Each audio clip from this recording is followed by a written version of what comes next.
The grand plaza of Silvera sparkled under 3 moons as Princess Nara stepped out of her transport ship. She had been away for 2 years, studying diplomacy in the outer colonies, and the capital city looked different somehow. Taller buildings reached toward the purple sky, and new banners hung from every tower, displaying both Velthian and human symbols side by side.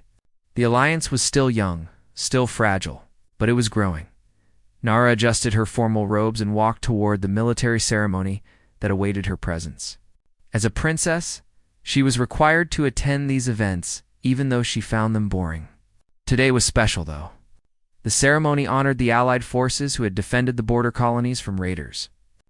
Both Velthian and human soldiers would receive medals. The plaza filled with people. Military officers stood in neat rows, their armor polished and gleaming. Nara took her place on the elevated platform beside her mother, the Empress, and other members of the royal family. The ceremony began with traditional music, followed by speeches that seemed to go on forever. Then came the medal presentations. One by one, soldiers stepped forward to receive their honors. Nara barely paid attention until she noticed something odd. A human soldier near the back of the formation moved in a way that made her stomach twist with recognition. The way he held his shoulders, the slight tilt of his head when he listened to commands, it was familiar in a way that felt impossible. She leaned forward, trying to see his face, but his helmet obscured his features. The ceremony continued, and the soldier never looked in her direction. Maybe she was imagining things. Maybe her mind was playing tricks after the long journey home. When the ceremony finally ended, the guests moved to the royal palace for the celebration banquet. The great hall buzzed with conversation as officers and diplomats mingled. Nara moved through the crowd, accepting congratulations on her return. But her mind kept drifting back to that soldier. She spotted him near the far wall, finally without his helmet. Her breath caught in her throat. Even from across the room, even after all these years, she knew those eyes. They were the same eyes that had looked at her with friendship and understanding when she was a lonely child in a palace full of adults who never had time for her. "Juan," she whispered, but the name felt wrong on her tongue now. She pushed through the crowd, ignoring the people trying to speak to her. The soldier noticed her approach, and his expression changed. Recognition flashed across his face, followed by something that looked like panic. He turned as if to leave, but she called out, "Wait. Please wait." He stopped. Slowly, he turned back to face her. They stood there for a long moment, just looking at each other. He was taller now, his frame filled with muscle that hadn't been there when he was a boy. His face had lost its softness, replaced by sharp angles and a jaw that looked like it had been carved from stone. But his eyes were the same. Dark and deep, holding secrets she had once thought she understood. "Your Highness," he said formally, bowing his head. His voice was deeper than she remembered, but the accent was all wrong. It wasn't the Velthian accent he had spoken with as a child. This was distinctly human. "Don't call me that," Nara said quietly. "You never called me that before. That was a long time ago. You're human." She could see it clearly now in the way he stood, in the structure of his face, in the way his skin lacked the subtle shimmer that all Velthians possessed. "Well, but you said you were Velthian? You said you were from the northern provinces. You lived in the palace for 3 years?" Her voice shook slightly. "You were my best friend." The soldier looked around nervously. Other guests were starting to notice their conversation. "We shouldn't talk about this here." "Then where? When?" "You disappeared 12 years ago without saying goodbye. Without any explanation. I thought you were dead. I mourned you." The last words came out sharper than she intended. Something flickered across his face. Pain, maybe, or regret. "I'm sorry. I never wanted to hurt you. Who are you, really?" "Captain Jiho, Terran Defense Corps." The name felt foreign, strange. Not like the boy she remembered at all. "And Juan?" "Was the name I used during my assignment here." "Assignment." The word tasted bitter. "Is that what I was to you? An assignment?" Before Jiho could answer, another human officer approached. "Captain, we're needed for the security briefing. The Empress wants to discuss tomorrow's diplomatic mission." Jiho looked at Nara, and she saw genuine conflict in his eyes. "I have to go. This conversation isn't finished. Nara said firmly. "Do, but right now, I don't have a choice." He hesitated, then added quietly, "I'm glad you're safe. Nara, I always wondered if you were okay." Then he was gone. Following the other officer through the crowd, Nara stood alone, her mind spinning with questions. How was this possible? Why would humans send a child to spy on them? How long had he been pretending? Had any of their friendship been real? She thought about the boy she had known. Juan had arrived at the palace when she was 9 years old. He was supposedly the son of a minor noble, sent to the capital for education. The palace tutors taught them together. They studied history and mathematics and art. They explored the palace gardens and played games in the courtyards. He was the only person her age who treated her like a normal person instead of a princess. When she was sad, he made her laugh. When she was frustrated with her lessons, he helped her understand. When her father died, Juan sat with her in silence, because he understood that sometimes silence was better than empty words. Then one morning, he was simply gone. Her mother told her he had returned to his family due to an emergency. No goodbye, no explanation. Nara had written letters that were never answered. She had asked servants about him, but they claimed to know nothing. Now she understood why. There had been no family emergency. There had been no noble family at all. It had all been a lie, but the way he looked at her tonight didn't feel like a lie. The conflict in his eyes, the regret in his voice, those seemed real. Nara made a decision. She would find out the truth. She would learn why humans had sent a child to infiltrate her home, why they had let him become her friend, and why they had ripped him away without warning. And she would discover whether anything about their friendship had been genuine. She was a princess now. With resources and authority, she would use them to uncover every secret Captain Jiho was hiding. Even if the truth hurt, she needed to know. The banquet continued around her. But Nara no longer cared about celebrations or ceremonies. Her childhood friend had returned from the dead, transformed into something she didn't recognize. And she wouldn't rest until she understood why. Nara spent 3 sleepless nights searching through military databases. Being a princess had advantages. She had access to files that most people would never see. But even with her clearance, she found frustration at every turn. Most of the information about Captain Jiho was hidden behind security. Protocols she couldn't break. What she did find made her blood run cold. References to something called Protocol Starling appeared in multiple documents, always with heavy redactions. The few readable portions mentioned deep cover operations, cultural integration, and long-term intelligence gathering. One file listed deployment dates that matched exactly when Juan had arrived at the palace. There were other names. Tubora, Minsu, Suki, all marked as participants in the same protocol. All deployed as children to various locations across Velthian space. The realization hit her hard. Juan hadn't been unique. He had been one of many human children sent to spy on her people. On the 4th morning, palace guards informed her that she had been assigned a new security detail for an upcoming diplomatic mission to the border colonies. When she met her security team, Jiho stood among them. His expression was carefully neutral, but she saw the tension in his shoulders. "Captain Jiho will serve as your primary tactical advisor," the head of palace security explained. "He has extensive experience with the border regions." Nara nodded calmly, though inside she felt a mixture of anger and something else she couldn't quite name. "Thank you. I'm sure the captain will be very helpful." Mission preparation took all day. Meetings with advisors, briefings on the political situation in the border colonies, reviews of security protocols. Jiho remained professional throughout, offering input when asked but never addressing her directly unless necessary. It was maddening. Finally, as evening fell, Nara managed to corner him in a secure conference room. She sealed the door behind them. "We need to talk," she said. "Your Highness, I don't think that's appropriate." He kept his voice formal, distant. "Stop calling me that. And don't pretend you don't know what I need to talk about." She moved closer. "I've been reading files, Jiho. I know about Protocol Starling." His jaw tightened. "Those files are classified. You shouldn't have accessed them."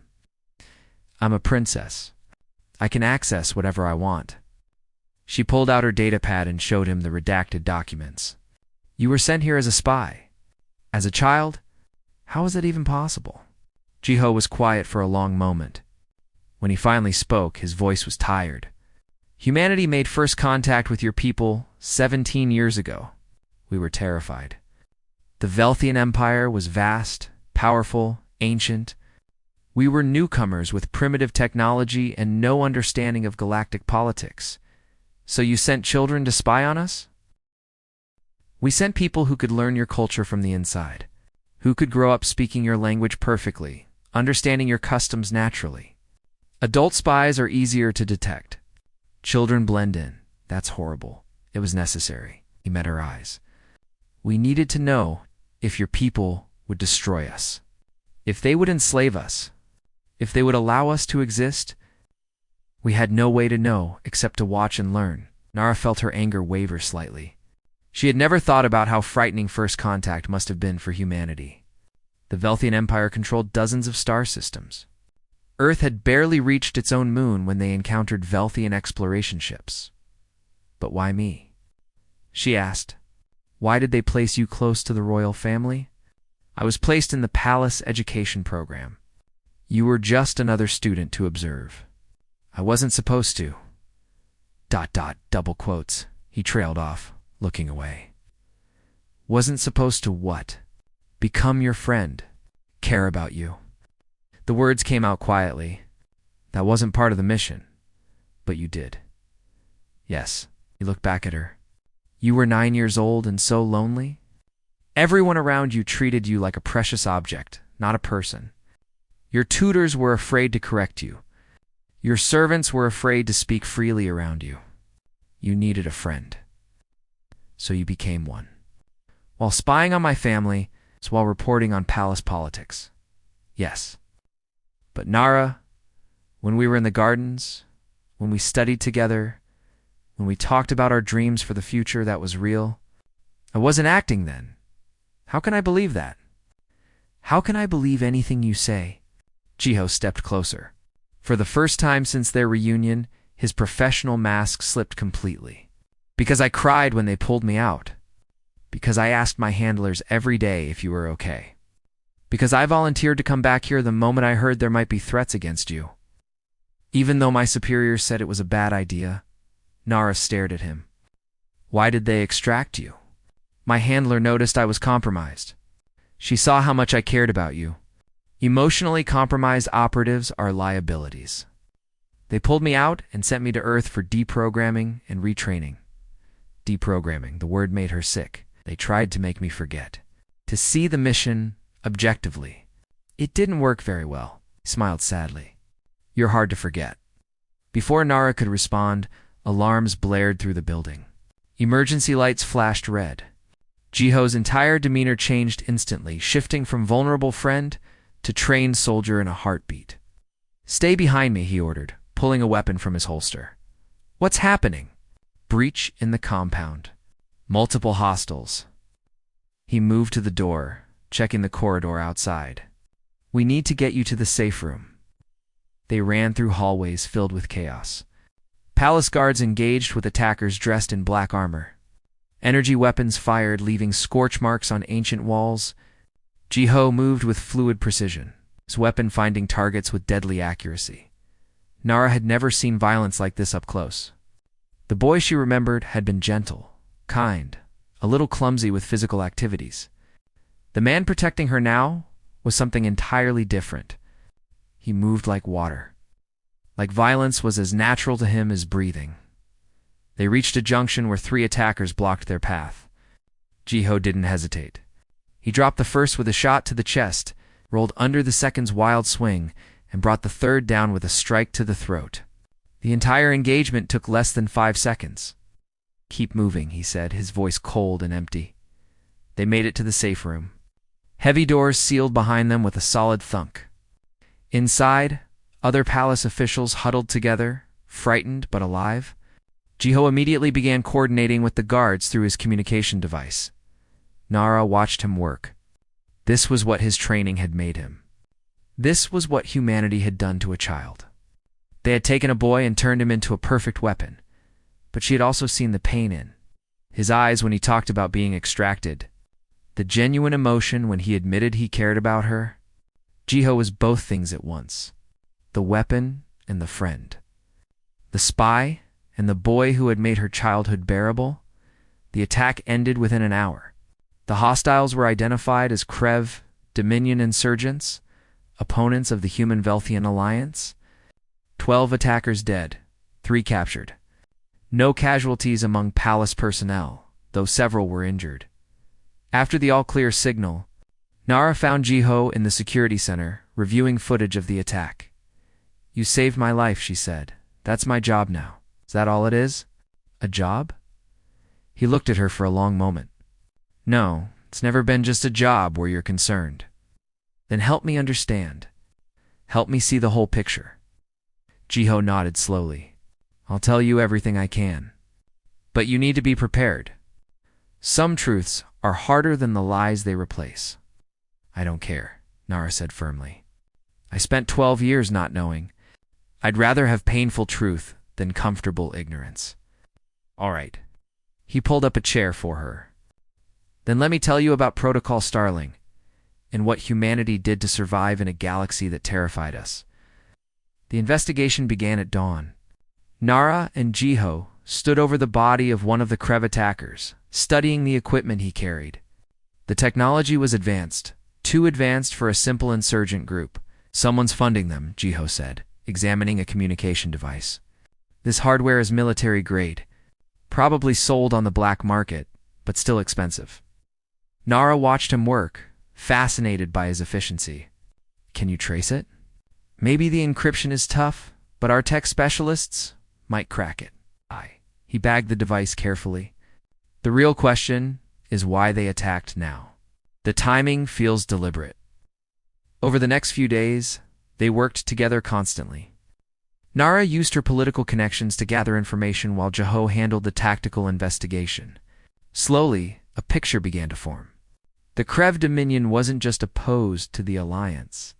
They had specific intelligence about Protocol Starling and planned to expose it. If they revealed the truth about the child operatives, Nara explained during a strategy meeting, it could destroy everything. The Alliance is already fragile. Many Velthians don't trust humans. This would confirm their worst fears. Jiho nodded grimly. And on Earth, there would be outrage too. Politicians who opposed Protocol Starling from the beginning would use this to attack the current government. Both our peoples would turn against each other. Who else knows about the protocol? Very few people. It's one of humanity's most classified programs. He pulled up a holographic display showing a list of names. "These are the other operatives from my program. Most of them retired after their missions ended. Only 3 are still in active service." Nara studied the names. "Bora Minsu, Suki. We need to warn them. If the Krev know about you, they might know about the others." "Already done. I sent encrypted messages yesterday," but Jiho's expression was troubled. "Bora hasn't responded. She should have checked in by now." That evening, their fears were confirmed. Intelligence reports indicated that a human operative had been captured near the Krev border territories. The description matched Bora. "We have to get her back," Jiho said immediately. "Why?" "I mean, I understand she's your colleague, but because she knows everything. Names, dates, locations. If the Krev torture her for information, they'll have enough proof to make their accusations stick." He paced the room, agitated. Bora was deployed to the commercial sectors. She infiltrated trading families and learned their economic systems. She can verify the entire protocol. "Then we go after her," Nara said firmly. "Your Highness, that's impossible. You can't go into Krev territory. It's too dangerous. Don't call me that." She stood up, meeting his eyes. "And I'm going whether you like it or not. This affects my people as much as yours." They argued for hours, but Nara wouldn't budge. Finally, Jiho gave in with one condition. They would take a small team, move fast, and extract before the Krev could mount a proper response. The journey to Krev space took 2 days aboard a stealth ship. During the trip, Nara asked Jiho more about his experiences. What was it like? she asked one evening as they reviewed tactical plans. Being a child spy. Jiho was quiet for a moment. Lonely, terrifying. I was 7 years old when they selected me for the program. They taught me Velthian language and customs, drilled me on your history and culture. By the time I arrived at the palace, I could speak like a native, but I was still just a scared kid far from home. 7. Nara felt sick. They took you from your family when you were 7? My parents volunteered me. They believed in the program's importance, smiled without humor. I didn't see them again until I was 14. When we finally reunited, I barely recognized them. It's horrible. It was necessary. Or at least, everyone kept saying it was necessary. He looked at her. You know what the worst part was? Not the training, or the fear, or the loneliness. It was knowing that every friendship I made was built on lies. Every conversation was contaminated by my real purpose. Except ... Except what? With you, it felt different. When we talked, when we studied together, I could almost forget why I was there. You made me feel like a real person instead of just a tool. Nara reached across the table and took his hand. You were always a real person, Jiho.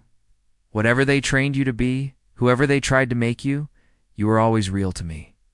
He squeezed her hand gently. Thank you. The next day they reached the Krev stronghold. It was a converted mining facility, heavily defended. Jiho's team identified the most likely loca. The infiltration went smoothly at first. They bypassed security systems, neutralized guards quietly, and reached the detention level. But when they found Bora's cell, everything went wrong. She had been badly beaten. Blood stained her uniform, and one of her arms hung at an odd angle.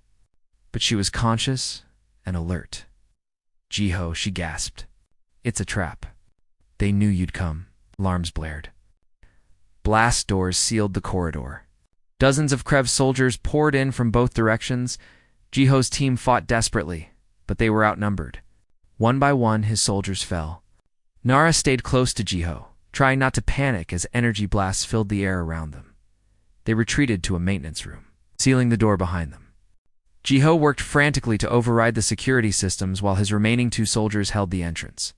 Can you get us out? Nara asked. Working on it.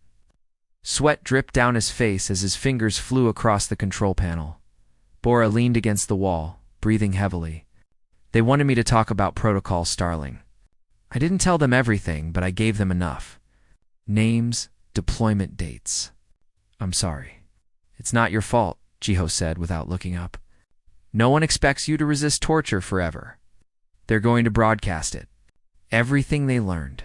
They have it scheduled for tomorrow during the Imperial Council meeting. Bora coughed, wincing. Maximum political damage. Nara's mind raced. If the Krev revealed Protocol Starling during the council meeting, her mother would be forced to respond. The alliance could collapse within hours. Got it? Jiho's override worked. Emergency doors opened, revealing a path to the facility's lower levels. Move now. They ran through maintenance tunnels, pursued by Krev soldiers. One of Jiho's men fell, buying them time with his sacrifice. The other soldier took a blast to the leg but kept moving. They reached an external airlock. Their ship waited beyond, but the distance seemed impossible. Krev forces gathered behind them, weapons ready. Go. Jiho shouted, providing covering fire. Nara grabbed Bora and half-carried her toward the ship. The injured soldier limped alongside them. Energy blasts scorched the ground around their feet. Jiho backed toward the ship, firing precisely, making every shot count. Nara had seen him fight before, but never like this. He was desperately calm, almost peaceful in the chaos. They made it aboard. The ship's engines roared to life. As they pulled away from the facility, Krev fighters launched in pursuit. Jump drives charging, the pilot announced. 30 seconds. Those 30 seconds felt like hours. Weapons fire battered their shields. Warning klaxons screamed. Then space folded around them, and they were gone, racing back toward Velthian space in the medical bay. Doctors worked on Bora and the injured soldier. Nara found Jiho sitting alone, his head in his hands. We lost 2 good people, he said quietly. You saved 3 others. You saved me, it's not enough. He looked up at her, and she saw the weight of all his years of service in his eyes. It's never enough. Nara sat beside him. The Krev are going to expose everything tomorrow. What do we do? I don't know. But we have less than 24 hours to figure it out. They spent hours planning their response. Jiho contacted his superiors on Earth while Nara spoke with her mother's advisors. But no one had good answers. The political situation was too delicate, the revelation too damaging. Could try to discredit the Krev, one advisor suggested. Paint them as unreliable sources. With what evidence? Nara countered. They have Bora's testimony, deployment records, maybe even surveillance footage. Calling them liars won't work when they're telling the truth. In the medical bay, Bora recovered slowly. Her injuries were serious but not life-threatening. Jiho spent time with her, and Nara joined them, curious to learn more about the program that had shaped both of their lives. I was 8 when they recruited me, Bora said, her voice weak but steady. My parents worked for Earth's intelligence services. They believed humanity needed every advantage to survive among the alien civilizations. Did you ever regret it? Nara asked. Every single day. Bora smiled sadly. But I also believed it was necessary. We were so vulnerable, so alone. Protocol Starling gave us information that might save our entire species. At what cost? Nara pressed. You were children. Children who became tools, Jiho said quietly. Most of the operatives adjusted to civilian life after their missions ended. But some of us never really left that world behind. Bora nodded. Jiho had it worse, though. The rest of us were embedded in commercial or academic settings. He was the only one placed directly in a royal household. Why was that harder? Nara asked. Because you weren't just an intelligence target, Bora looked at Jiho. Tell her. Jiho was quiet for a long moment. When I first arrived at the palace, my mission was clear. Observe the royal family, report on their relationships, identify potential weaknesses. Standard intelligence work. But something changed. Nara guessed. You changed. He met her eyes. The briefings never mentioned that you would be lonely, that you would be this incredibly smart, funny, curious person trapped in a life full of rigid protocol and fake smiles. My handlers wanted information about palace politics. All I could think about was how to make you happy. Bora continued the story. He would file his mission reports, then spend hours reviewing memory recordings of his time with you. Every conversation, every moment. His handler noticed and flagged it as a problem. That's when they tried to extract me the first time, Jiho said. I was 10. I refused the extraction order. Told them I needed more time to establish deeper connections. That was a lie. I just didn't want to leave you. Nara felt tears forming. Why didn't you tell me? We could have run away together or something. You were 9 years old. Where would we go? And even if we could escape, my handlers would have sent someone else.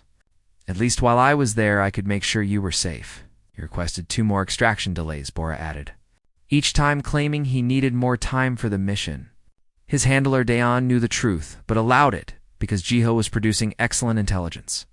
Finally, when he was 12, she overruled him and forced the extraction. What happened then? They sent me to a facility on Earth, Jiho said. Tried to break my emotional attachment through therapy and reconditioning. It didn't work. I just learned to hide my feelings better. They reassigned me to military service, thinking active duty would help me move on. But he volunteered for every mission that brought him anywhere near Velthian space, Bora said. Every single one. His superiors thought he was just dedicated. I knew the truth, which was, he was still trying to protect you, even from light years away. Nara looked at Jiho, seeing him differently now.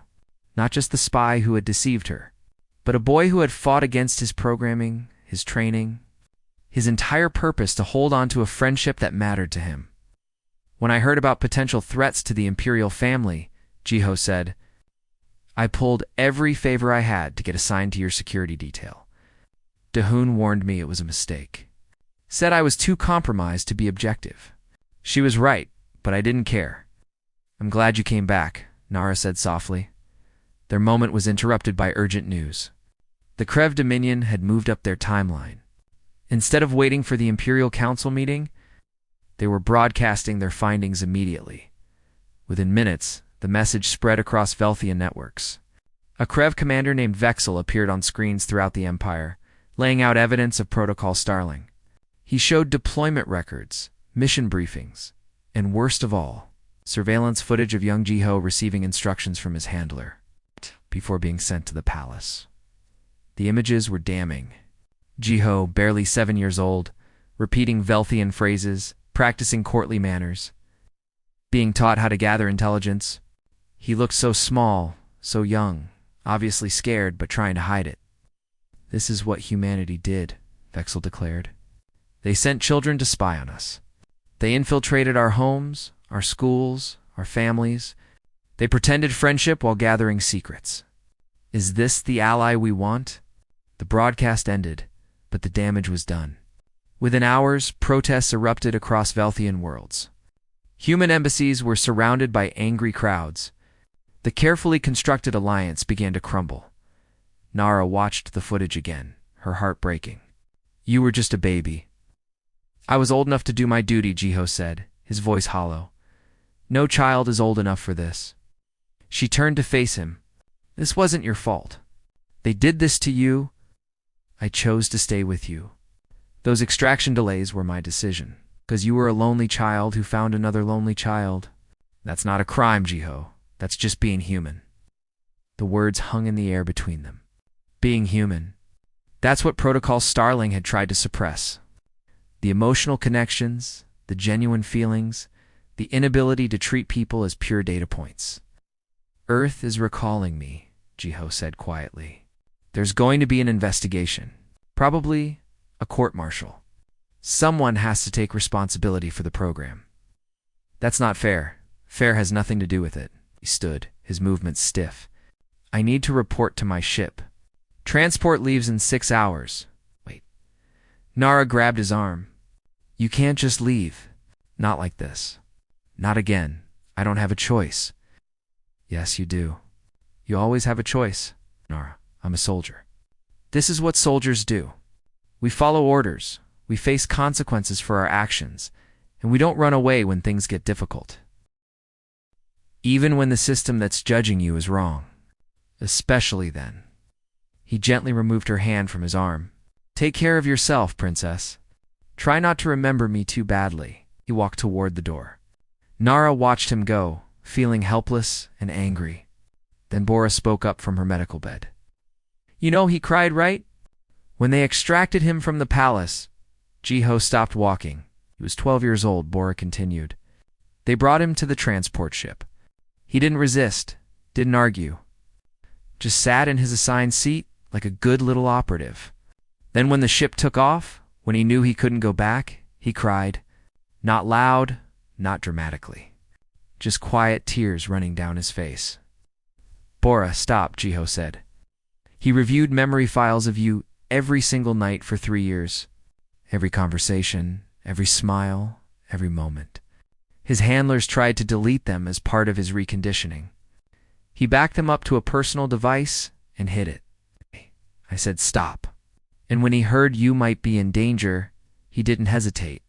Didn't think about his career or his safety. He just knew he had to protect you, the same way he tried to protect you when you were children." Jiho turned around slowly. His carefully maintained composure had cracked. Nara could see the pain beneath, the years of suppressed emotion threatening to break free. "Why are you telling her this?" he asked quietly. "Because she deserves to know? Because you deserve to have someone understand what you sacrificed." Bora looked at Nara. He was the best of us.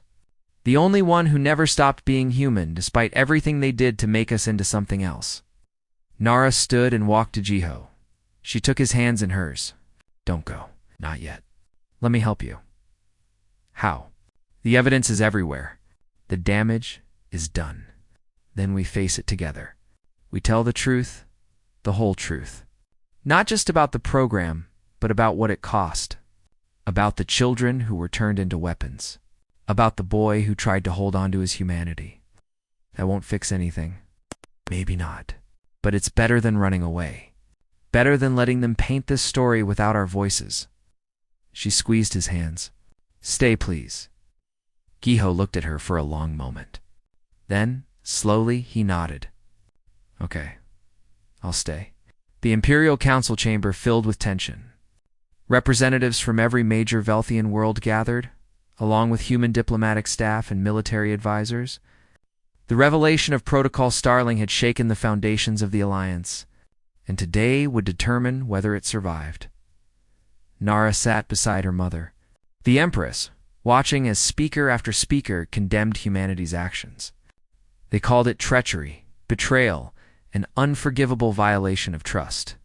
Some demanded that all humans be expelled from Velthian space immediately. We welcomed them as friends, one elderly counselor declared. We shared our knowledge, opened our worlds, trusted them with our children's education, and they sent spies into our homes. The human ambassador tried to defend the program. Protocol Starling was implemented during a time of extreme uncertainty. Humanity faced an existential crisis. We needed to understand the civilizations we encountered. As you admit it, another counselor snapped. You admit to deliberate espionage. We admit to taking necessary precautions to ensure our species' survival. The arguments went in circles. Nara listened to it all, growing increasingly frustrated. They were treating Protocol Starling like a simple political scandal, not recognizing the deeper tragedy underneath. Finally, she stood. The chamber fell silent. A princess rarely spoke during council meetings, preferring to observe and learn. Her voice carried weight precisely because she used it sparingly. May I address the council? Nara asked her mother. The Empress studied her daughter for a moment, then nodded. The council recognizes Princess Nara. Nara stepped forward, feeling hundreds of eyes on her. I understand the council's anger. I share it. I was one of the people deceived by Protocol Starling. Captain Giho lived in the palace for 3 years, and I believed he was my friend. Murmurs of sympathy rippled through the chamber. But before we condemn humanity entirely, I ask you to consider something. What would we have done in their position? She looked around the chamber. Imagine our empire encountering a new species. They're primitive by our standards, vulnerable alone. We don't know their intentions. Would we trust them blindly? Or would we observe them carefully first? Observation is different from infiltration, a counselor argued. Is it? We maintain intelligence networks on every world in our empire. We monitor communications, track political movements, assess potential threats. We call it security. Why is it different when humans do it for the same reason? Because they lied to children? Someone called out. They used their own young as tools. You're absolutely right, Nara agreed. And that's the real tragedy here. Not that humanity gathered intelligence, but what they sacrificed to do it. She gestured for Giho to join her. He hesitated, then walked to the center of the chamber. This is Captain Giho, Nara said. You've seen him in the Krev broadcasts.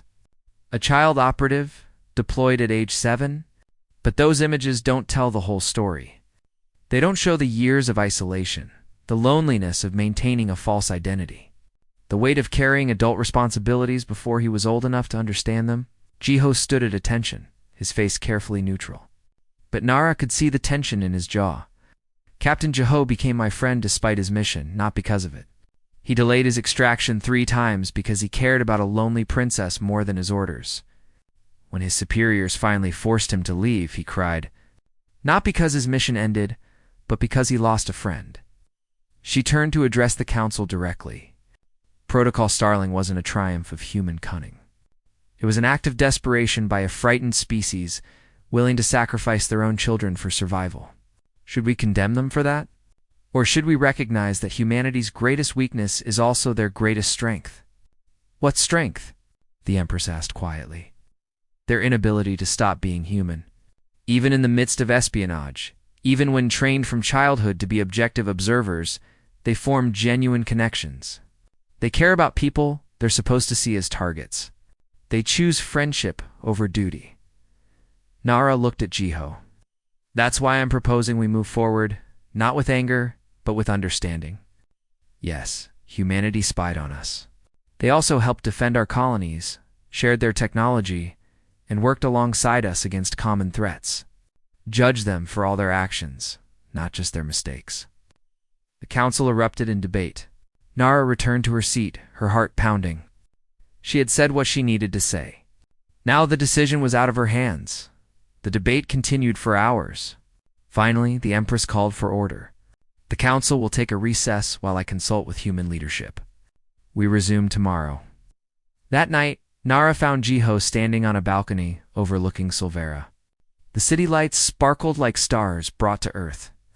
That was brave, he said as she approached. Stupid, but brave. Someone had to speak up for you. I don't deserve defending. That's not true. She stood beside him, looking out at the city. You made the best choices you could with the impossible situation they put you in. I lied to you for 3 years. And you also made those 3 years bearable. You gave me friendship when I needed it most. Those things can both be true. They stood in comfortable silence for a while. Then Jiho spoke again. They're going to court-martial me on Earth. There's no way around it.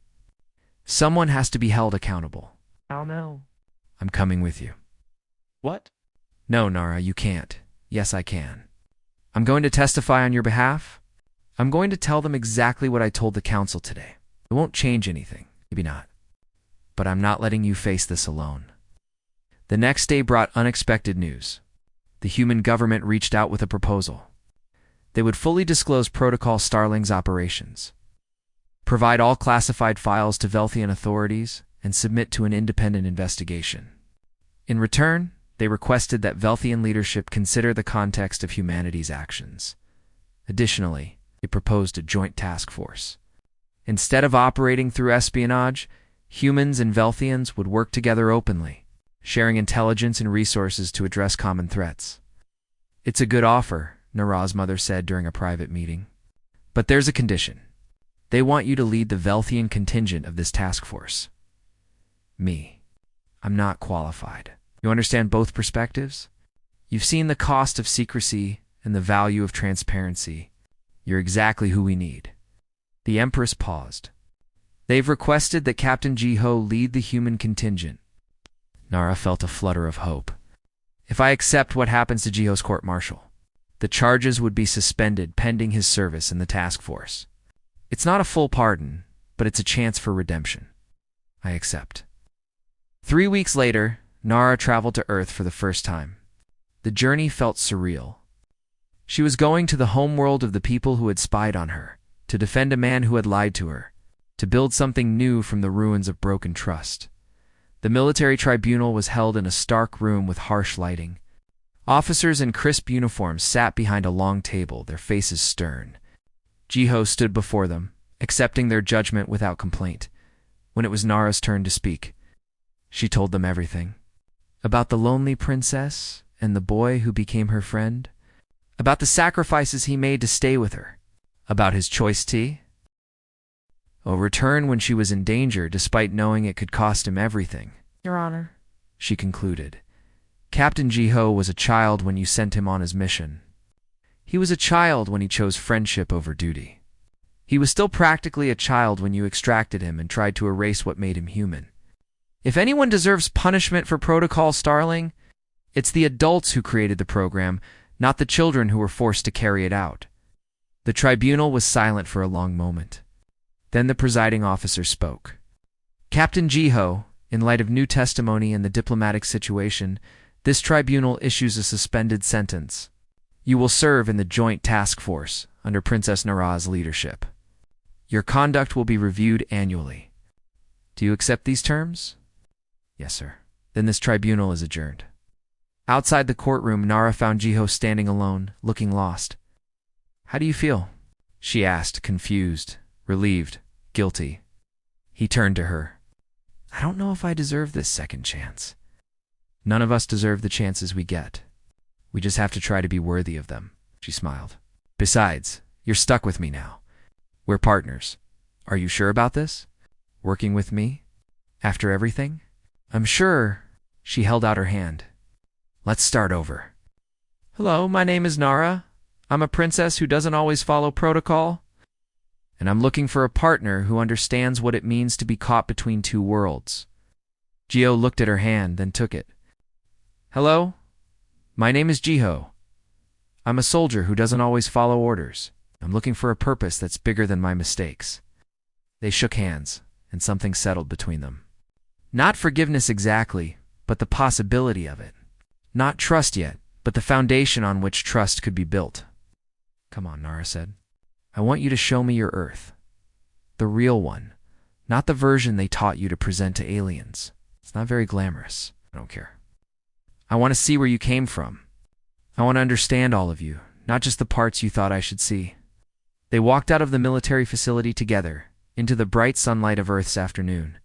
Behind them was a past built on secrets and sacrifice. Ahead was an uncertain future that would require work, honesty, patience. But for the first time in 12 years, they were walking forward together. Not as spy and target, not as soldier and princess, but as two people who had survived impossible circumstances and chosen to trust each other anyway. In the distance, spacecraft lifted off toward the stars. New missions, new beginnings.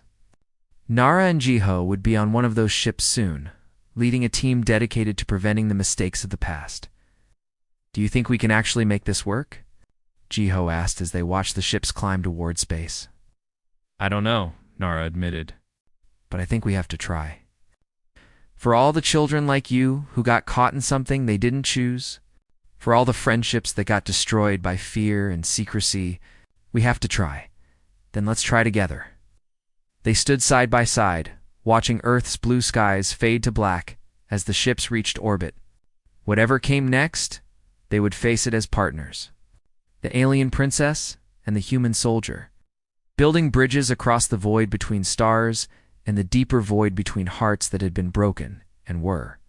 Slowly learning to trust again, it wouldn't be easy. Some wounds took years to heal, and some scars never fully faded. But standing there with the sun warm on their faces and the future uncertain but theirs to shape, Nara thought maybe that was okay. Maybe perfect trust wasn't the goal. Maybe the goal was simply to keep trying, keep talking, keep choosing honesty over comfortable lies, ready to save the galaxy, she asked. Jiho smiled, a real smile that reached his eyes. With you. Always,